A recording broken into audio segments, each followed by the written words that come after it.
A gente brincou aqui na abertura que está no momento que realmente tem muita gente olhando esse movimento do mercado hoje, lembrando, o movimento na ponta nas últimas semanas bom, positivo, de recuperação, de reanimação nos ativos de risco. Tem muita gente olhando com desconfiança, de falar, não, o direcional ainda é negativo, os desafios aí ainda são, os vetores de risco ainda são claramente baixistas devido a essa situação particular que o mundo está tendo que se corrigir nesse pós-Covid.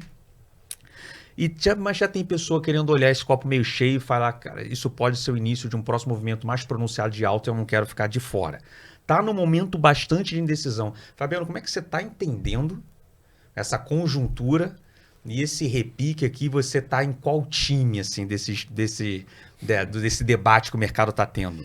Então, a gente, lá na Absolute, a gente normalmente não está em time nenhum, assim, né? A gente é muito agnóstico, a gente gosta de olhar duas coisas, né? Além do cenário macro, olhar o que a gente chama de técnico, né? Que no final é o positioning do mercado, né?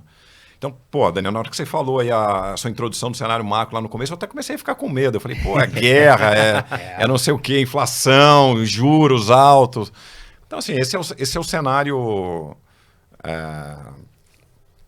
de consenso, né? Um cenário onde realmente tem muitos desafios, está longe de ser o cenário óbvio, pelo menos que a gente considerava óbvio, para ativos de risco ali até 2019,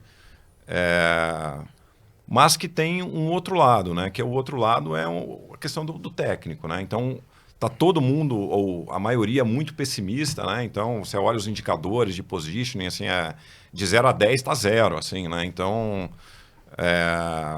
isso indica para a gente que assim, não basta você saber o que é o cenário, né? Você tem que saber como as pessoas já estão posicionadas. Elas já estão posicionadas para aquele cenário, né? E em julho me parecia que sim, todo mundo já estava posicionado para esse cenário aí de, pô, não vou sair debaixo da cama, vou entrar debaixo da cama, não vou sair de casa, né? De medo, né? E aí a gente começou a primeira coisa, nosso primeiro semestre a gente estava muito posicionado nisso, né? Posicionado para essa maior aversão ao risco. Aversão a risco, né? Então é vendido em bolsa, com bastante opcionalidade para baixo, tomado em taxas no mundo inteiro, principalmente nos Estados Unidos e no Brasil. E à medida que isso foi entrando no preço, que a gente viu que esse positioning já estava extremo, a gente falou, bom, vamos zerar isso aqui, porque eu acho que a simetria, né, já não está tão positiva. E como você disse, a partir desse mês a gente começou a se questionar, né? Pô, será que é isso mesmo? Será que quanto tempo será que vai durar esse cenário? Esse cenário é um cenário persistente ou é um cenário transitório? Um cenário onde tudo bem, já todas essas coisas aconteceram, é irrefutável, mas será que a partir de agora a gente não começa uma melhora? E eu tenho dúvidas ainda, mas o meu cenário, onde eu atribuo essa probabilidade de que... aliás, a probabilidade que eu atribuo a esse cenário, onde o pior já ficou para trás e a gente vai começar a ter dados melhores para frente, tem crescido. E se esse cenário for verdadeiro, é um cenário que eu considero muito otimista, muito bullish para ativos de risco, né? É um cenário onde, pô, se a gente tem todos esses problemas que a gente teve, guerra, inflação, mercado de trabalho super apertado, a gente se questionando sobre taxa de participação nos Estados Unidos, se as pessoas vão querer voltar a trabalhar ou não, como trabalhavam antes.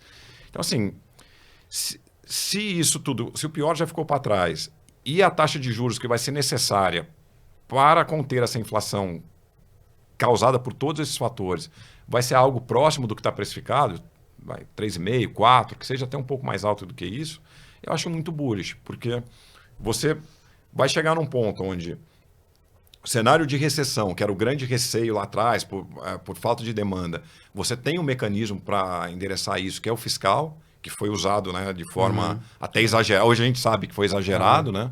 Mas existe esse mecanismo, ele foi usado, ele foi testado no limite.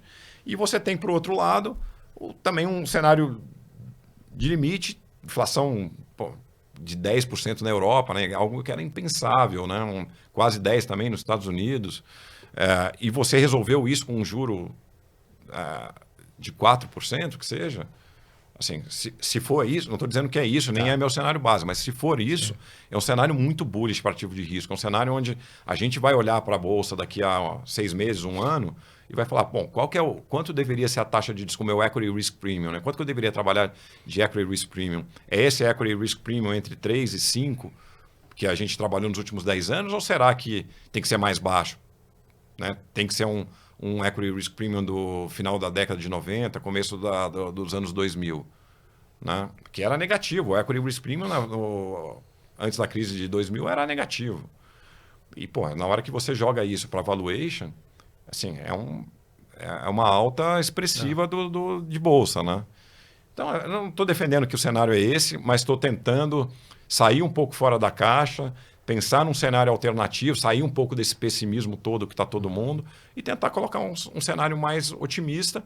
E na hora que você joga lá, eu acho que uma posição bullish com bolsa hoje tem um valor esperado positivo. Estou dizendo que só vai subir de agora em diante, mas eu acho que acho que já dá para começar a pensar em você ter, principalmente para quem tem um horizonte mais longo, a você começar a ter posições mais otimistas estruturalmente.